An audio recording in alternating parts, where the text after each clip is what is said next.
Hello students. तो इस video में हम लोग पढ़ेंगे एक्सरसाइज 1.2 का इंट्रोडक्शन। ठीक है कि एक्सरसाइज प्रश्नावली 1.2 में हमें क्या पढ़ना है। तो सबसे पहला है रिक्त समुच्चय। अच्छा, रिक्त का मतलब सभी को पता होगा। रिक्त का मतलब तो सभी को पता होगा। क्या होता है रिक्त मतलब? रिक्त मतलब खाली, है ना? यही तो होता है, रिक्त मतलब खाली। तो बस यही है। तो क्या लिखेंगे परिभाषा? क्या? ऐसा समुच्चय, ऐसा समुच्चय जिसमें कोई भी अवयव ना हो, कोई भी अवयव ना हो, रिक्त समुच्चय कहलाता है ना? ऐसा समुच्चय जिसमें कोई भी अवयव ना हो रिक्त समुच्चय कहलाता है। ठीक है, रिक्त समुच्चय कहा जाएगा जिसमें कोई भी अवयव ना हो, और इसे फाई, ठीक है, एक गोला बना, ऊपर से एक लाइन मार दो बीच में, ये होता है फाई। ठीक है, इधर लिख देते हैं फाई। ठीक है, फाई से प्रदर्शित किया जाता है। ठीक है, इसे फाई से प्रदर्शित किया जाता है। जैसे अगर हम उदाहरण लिखें, लिखेंगे हम, एक समुच्चय है x सच दैट x एक ऋणात्मक प्राकृतिक संख्या। x एक ऋणात्मक प्राकृतिक संख्या। तो बताओ, कोई भी प्राकृतिक संख्या जो ऋणात्मक होती है,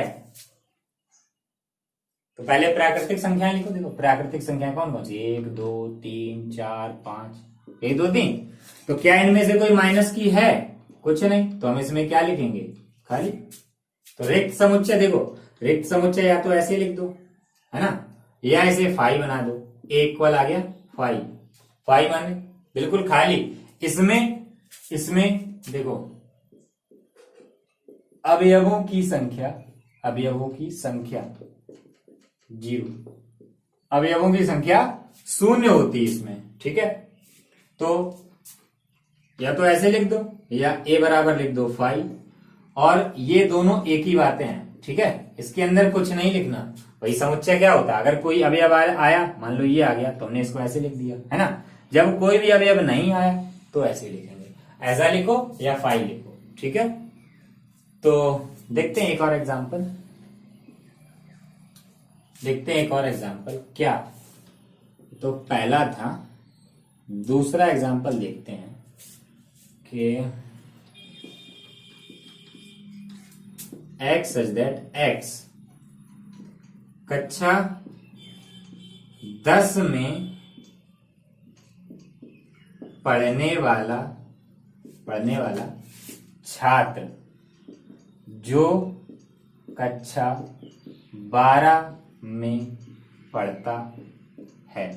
ठीक है, कक्षा 10 में पढ़ने वाला ऐसा विद्यार्थी बताओ, ऐसा छात्र बताओ जो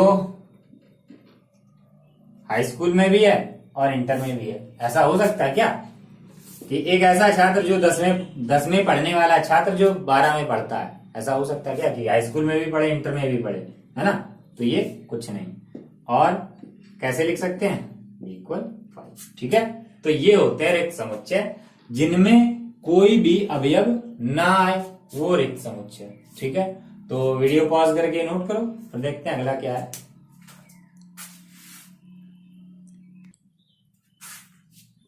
अब देखो एकल समुच्चय, है ना। एकल समुच्चय बिल्कुल नाम से ही पता चल रहा है क्या, जैसे रिक्त समुच्चय था खाली, एक भी अवयव नहीं, इसमें ऐसा समुच्चय जिसमें केवल एक अवयव हो,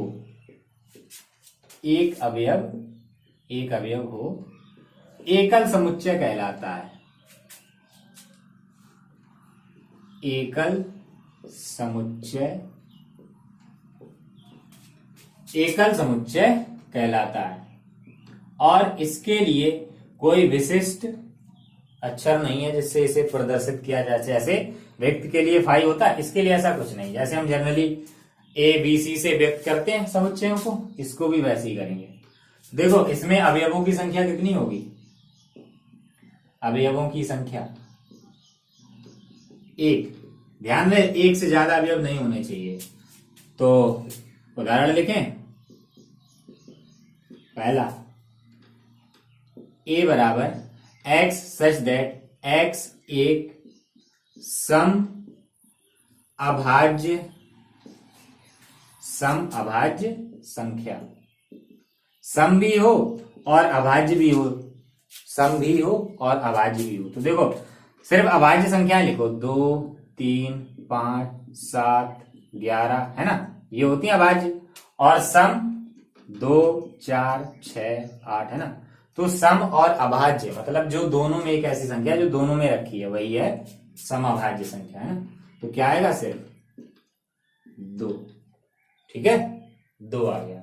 ये होती है, ये है एकल समुच्चय। ठीक है, एकल। अरे ब्रैकेट कौन सा लगा दिया, मझिला कोष्टक लगाना। ठीक है, ये है एकल समुच्चय। ठीक है, जिसमें सिर्फ एक अवयव आए। तो वीडियो पॉज करके नोट करो, फिर देखते हैं आगे। देखते हैं कुछ एग्जांपल्स, है ना। सबसे पहला दिया गया x such that x1 greater than x greater than 2, यानी कि x का मान क्या? 1 और 2 के बीच में, और एक प्राकृतिक संख्या, है ना, प्राकृत संख्या। x का मान 1 और 2 के बीच में हो और प्राकृत भी हो जाए। और प्राकृतिक संख्या 1 2 3 4 है ना, यही तो होती है। तो देखो 1 और 2 के बीच में कोई प्राकृत संख्या है? 1 और 2 के बीच में, 1 के बाद 2 ही आती प्राकृत संख्या। तो 1 और 2 के बीच में कोई प्राकृत संख्या तो है नहीं, इसलिए ये खाली, है ना, कुछ नहीं आएगा। 1 और 2 के बीच में कुछ भी नहीं, तो ये रिक्त समुच्चय। ठीक है, ये रिक्त समुच्चय का ये कुछ उदाहरण है। ठीक है, कब कोई समुच्चय रिक्त बनता है। अब इसमें देखो ऐसे ही है, 6 और 7 के बीच, 6 और 7 के बीच पूर्णांक। ये देखो x का मान 6 से बड़ा, जिस तरफ खुला होता है उस तरफ बड़ा होता है। x जो 6 से बड़ा है और 7 से छोटा है। 6 और 7 के बीच में पूर्णांक बताओ। तो देखो पूर्णांक -3 -2 -1 0 1 2 3 4 5 6 7 है ना, ऐसे ही तो होते हैं। ये ऋण पूर्णांक, ये धन पूर्णांक, ये ऋण पूर्णांक, ये धन पूर्णांक। देखो 6 और 7 के बीच में कोई पूर्णांक है क्या? 6 और 7 के बीच में कोई पूर्णांक नहीं, इसलिए खाली, ये भी खाली। ठीक है, और ये देखो 2 से अधिक समअभाज्य संख्या, 2 से अधिक, देखो 2 3 5 7 11 13 17 ये अभाज्य है। और सम, आगे कहीं कोई अभाज्य संख्या आएगी इसमें, या इसमें कोई सम संख्या आएगी? एकमात्र ऐसी संख्या है जो सम भी है और अभाज्य भी है ना।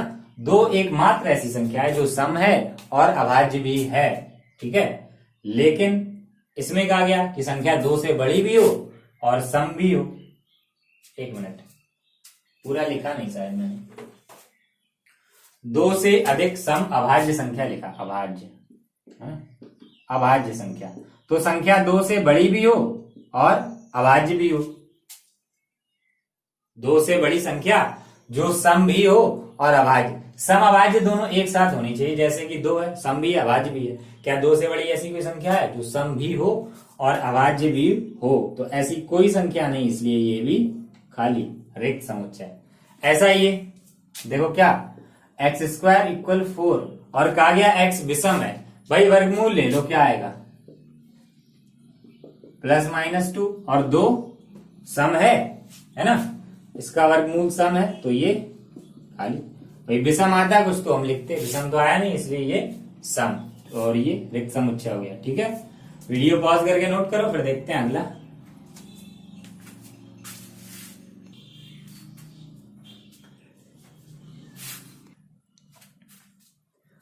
अब देखते हैं आगे क्या है। परिमित समुच्चय और अपरिमित समुच्चय है ना, परिमित समुच्चय और अपरिमित समुच्चय। तो देखो क्या होता है परिमित समुच्चय, ऐसा समुच्चय जिसके, या लिख लो जिसमें अवयवों की संख्या निश्चित होती है परिमित समुच्चय कहलाता है। परिमित समुच्चय कहलाता है। अगर अवयवों की संख्या निश्चित है तो परिमित समुच्चय कहलाएगा। और ऐसी अपरिमित के क्या हो जाएगी, क्या ऐसा समुच्चय जिसमें अवयवों की संख्या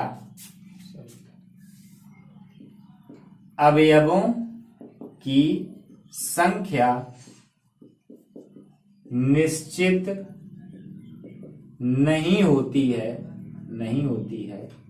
अवयवों की संख्या निश्चित नहीं होती है, अपरिमित समुच्चय कहलाता है। अपरिमित समुच्चय कहलाता है। ठीक है। और देखो ये तो हो गया निश्चित अनिश्चित से, निश्चित अनिश्चित से। ठीक है। एक और है, वो ज्यादा सरल होती है, याद रखने में बहुत आसानी रहती है। क्या कि ऐसा समुच्चय, दो परिभाषाएं लिख रहे, ये पहली और ये दूसरी। ठीक है। अथवा लिखा, ये कहो या फिर ये कहो। ऐसा समुच्चय जिसके अवयवों को गिना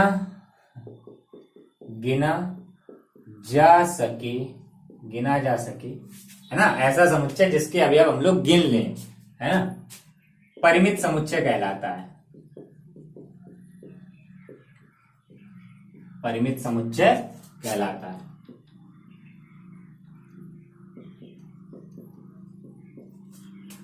और ऐसी इसमें हो जाएगी क्या, इसी का उल्टा लिख दो, ये पहली परिभाषा और ये दूसरी। क्या ऐसा समुच्चय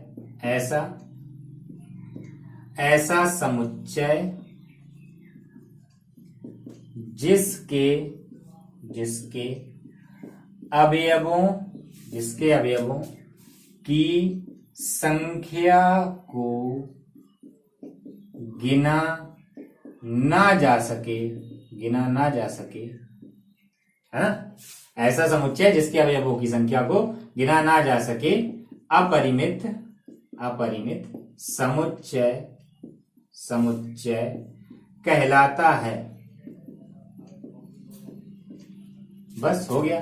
देखो कैसे याद रखना, अगर अवयव गिन पाओ तो परिमित है ना। अगर अवयव गिन पाओ तो परिमित है, अवयव ना गिन पाओ तो अपरिमित है। ठीक है।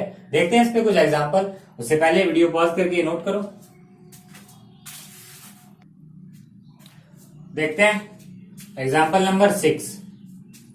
ये 5 रखे इसमें।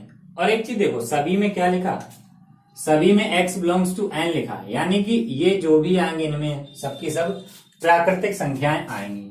तो पहले तो हम लिख लेते हैं, क्या n लिख लो, क्या 1 2 3 4 6, यही तो होती है प्राकृतिक संख्याएं, ये होती हैं। ठीक है। अपनी सुविधा के लिए हमने लिख लिया। अब सबसे पहला क्या, प्राकृतिक तो है, और क्या दी गई कंडीशन पहले वाले में, x - 1 और x - 2 बराबर 0। तो देखो दो पदों का गुणनफल 0 कब होता है, या तो इनमें से ये 0 होगा या तो ये 0 होगा, या ये। तो यहां से x बराबर क्या आ जाएगा 1, और अगर x - 2 बराबर 0 हुआ तो x बराबर 2। तो क्या ये दोनों प्राकृतिक संख्याएं हैं, दोनों n में है। देखो भाई दोनों n में है ना, दोनों n में है। तो a बराबर क्या 1 2। ठीक है। तो क्या ये परिमित है भाई, कितने अवयव इसमें, कितने अवयव 2। तो बताओ, अवयव गिन लिए तो परिमित है ना। अवयव अगर गिन लिए तो परिमित है, और अगर ना गिन पाओ तो अपरिमित, ठीक है, ना गिन पाए तो अपरिमित होगा, ठीक है। देखते हैं दूसरा क्या दिया, x belongs to n, x belongs to n, है ना, और एक्स स्क्वायर बराबर 4। देखो एक्स स्क्वायर बराबर 4 है तो x बराबर क्या, प्लस माइनस 2, x बराबर क्या आएगा, प्लस माइनस 2, है ना। लेकिन क्या कहा गया कि x एक प्राकृतिक संख्या है। यहां देखो x के दो मान आए, एक 2 आया और एक -2 आया, लेकिन हमें लेना कौन सा, जो प्राकृतिक में हो। तो प्राकृतिक में देखो -2 होता क्या, माइनस की एक भी नहीं होती है, 2 है प्राकृतिक में, तो 2 आ गया। और इसमें कितने अवयव, 1, तो क्या ये परिमित हुआ। भाई अगर आपसे ये पूछा जाए कि इसमें कितने अवयव, इसमें कितने अवयव, और आपने बता दिया,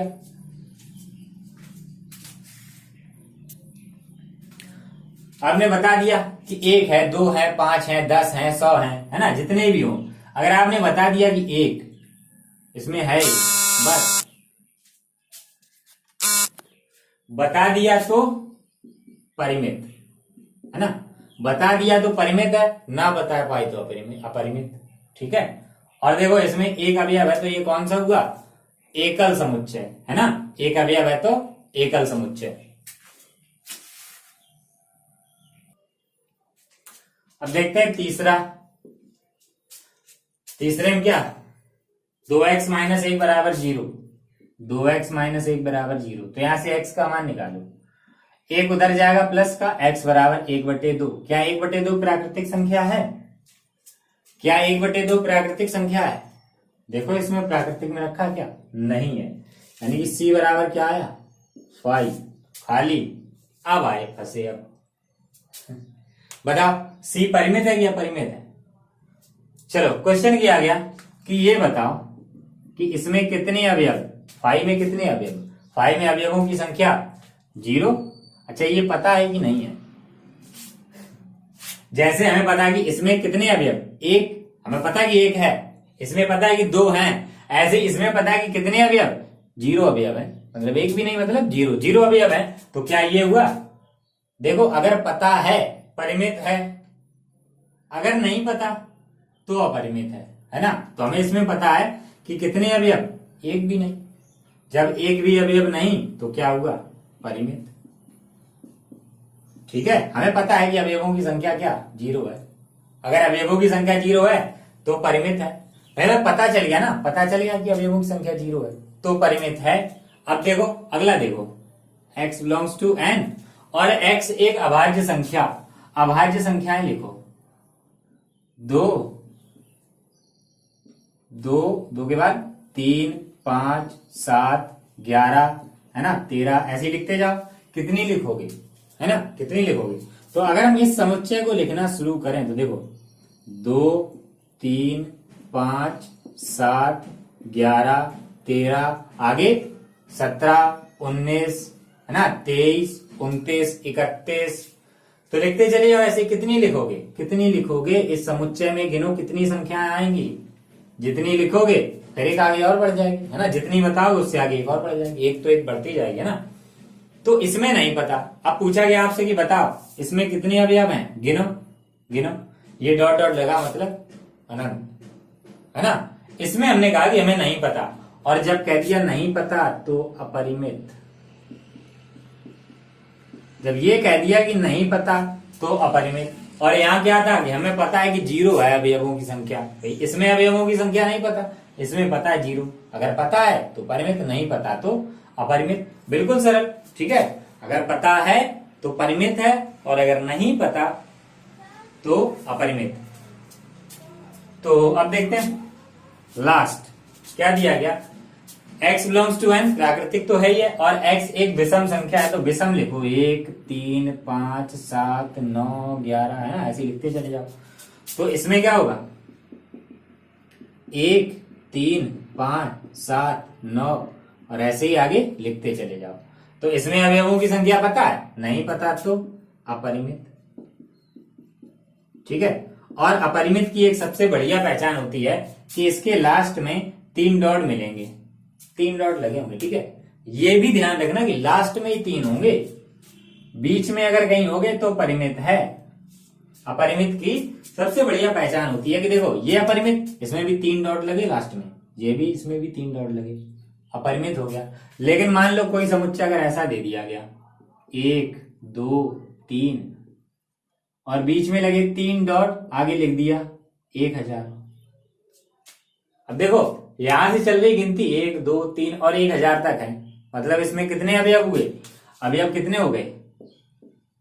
अवयवों की संख्या, अवयवों की संख्या कितनी? 1000। ठीक है, अवयवों की संख्या 1000। तो बस अब हमें पता चल गया कि अवयवों की संख्या 1000 है, तो ये परिमित है। तो एक चीज याद रखना कि जब 3 डॉट लगे हों, डॉट डॉट लिखा हो, तो आगे कुछ लिखा ना हो। अगर मैंने इसमें कर दिया कितना 101, अब ये परिमित हो गया, ठीक है। लेकिन अगर कुछ नहीं लिखा तो अपरिमित है, ठीक। और एक चीज और लिख लेना नोट में, ठीक है, आगे लिखाई जाएगी लेकिन अभी लिख लो, कोई फर्क नहीं पड़ता, कि समुच्चय के अवयवों की संख्या, अवयवों की संख्या को n, स्मॉल n बना, ठीक है, n से प्रदर्शित किया जाता है। ये आगे हम एक बार फिर पढ़ेंगे, लेकिन अभी लिख लो, ठीक है, किया जाता है, स्मॉल n से प्रदर्शित किया जाता है, ठीक है। तो वीडियो पॉज करके नोट करो, फिर देखते हैं आगे।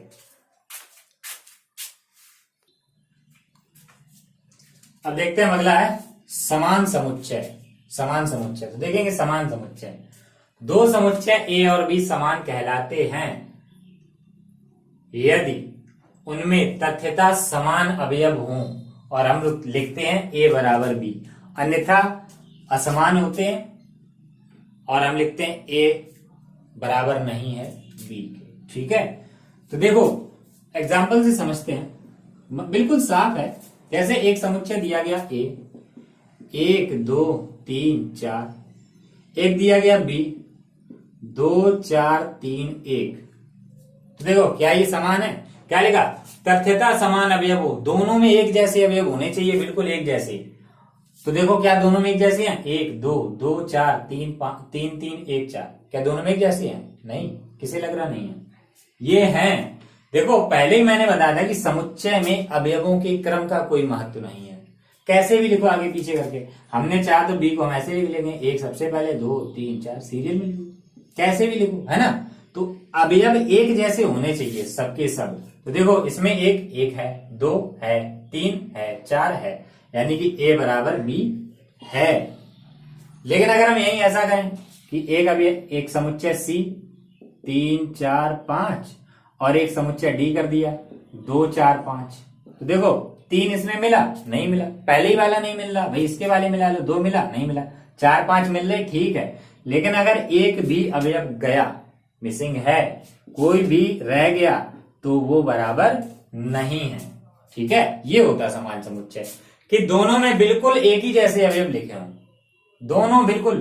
ये मान लो कि ये समुच्चय एक ही होंगे, इधर जो प्रतीक लिखे हैं समुच्चय के नाम वो अलग अलग हो जाएं, ये दोनों तो एक ही होंगे, ठीक है। तो वीडियो पॉज करके नोट करो, फिर देखते हैं एग्जाम्पल। अब देखते हैं उदाहरण।